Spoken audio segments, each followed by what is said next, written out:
Hey guys, so now we are going to do some magic snowflake painting. So for this activity, you need a piece of paper, watercolor paper if you have it, but regular white paper will work too, a white crayon, some salt, which I provided in take-home kits this week, a paintbrush, some watercolor paint, which you might have in a different form at home, or you might have the dry version that I sent home in the take-home kits. So the first step, set everything aside, is to draw your picture, your snowflakes. Maybe you'll add a snowman or whatever you want on your white paper. It's going to be hard to see with the white crayon, but it's going to look really cool later.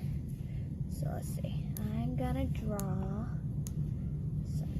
6 pointed snowflakes. Did you know that scientifically all snowflakes are 6 pointed snowflakes? That's how the crystals form.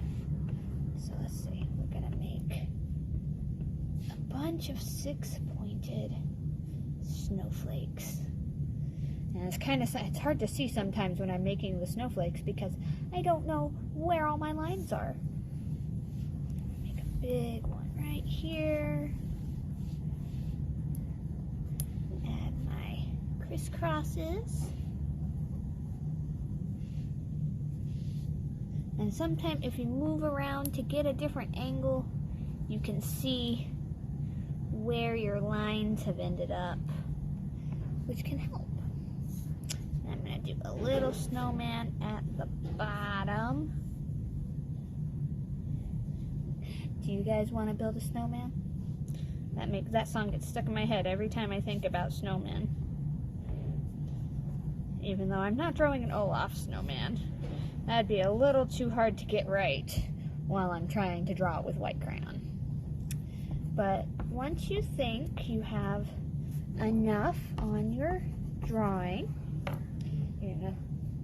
we're going to make our paint colors, okay? So again, I'm using my water bottle for the water because it's nice and easy to get a hold of. And you're going to turn these into watercolor consistent paints. So you want them to be nice and watery paints. You don't want them super thick. So let's see. I like being able to use my straw because it gives me just a little bit of water at a time. And then it drips it in. So let's see. Mix up my blue here. See how it looks. Yep. So let's see if I can show you guys. So do you see how nice and watery that is? That's how you want your paint to look. So it took me about 3 straws full. It might take you a little bit more. It might take you a little bit less. But as long as you get it nice and thin. So once you have your paint colors, whatever colors you're choosing to use, I gave you 3 if you picked up the take-home kit, but you might have more at home, so you might choose whatever colors. I'm using blue and green for mine. You're going to then paint over your magic painting, okay? And as you paint, the colors aren't going to stick to the spots where you had crayon. And you want to cover your whole piece of paper this time, okay? So if you want, you can maybe do this on a cookie sheet, or maybe you'll do it on a tablecloth, or maybe no one cares if you get super messy and so you just have it everywhere. That's probably not true for most of you guys, huh? So I'm going to have a big old mess to clean up when I'm done, and I know it. So, and you want to leave your water a little extra wet because in a minute we're going to sprinkle our salt onto it, and it won't stick if you don't paint it a little wetter than usual. As a matter of fact, as my picture starts to come forward, You can see my snowflakes. I'm gonna go ahead and start adding my salt so I know that my wet paint is wet before I finish painting. So for this part, we're gonna take a little bit of salt. See, that's a super tiny amount, and sprinkle it onto your paper, okay? Say, and if it doesn't stick, say my paint's already too dry, so I'm gonna have to add mine as I go.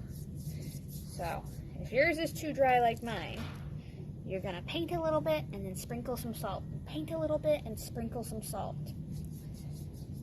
And what should happen as you do this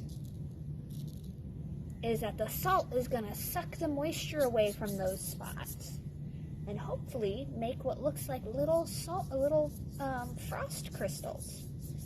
So not only will you have your big snowflakes that you drew, but you'll have little splotches like what shows up on the car in the mornings, okay? But you won't be able to see that part until your painting is totally dry. So, let's see. I'm gonna keep painting and keep adding a little tiny bit of salt. You don't need a lot. A little goes a long way. Let's see here. And if the edges of your painting start curling up, that's okay. They'll flatten back out, or you can flatten them back out later. It's much more important that you get your painting good and wet. Let's see. I'm gonna add some more blue.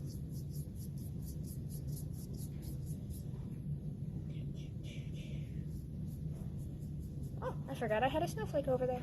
See, sometimes I've even forgotten where my colors are. So if they're reappearing by magic for me. Add a little more salt. I didn't end up getting any salt up here, so I'm going to add some salt up here.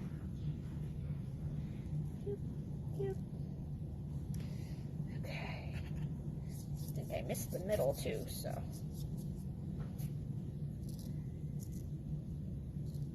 Alright, so now we're going to let these dry. When it's dry, you'll have a finished product with some magically appearing snowflakes and some spots where you can see your frost effect.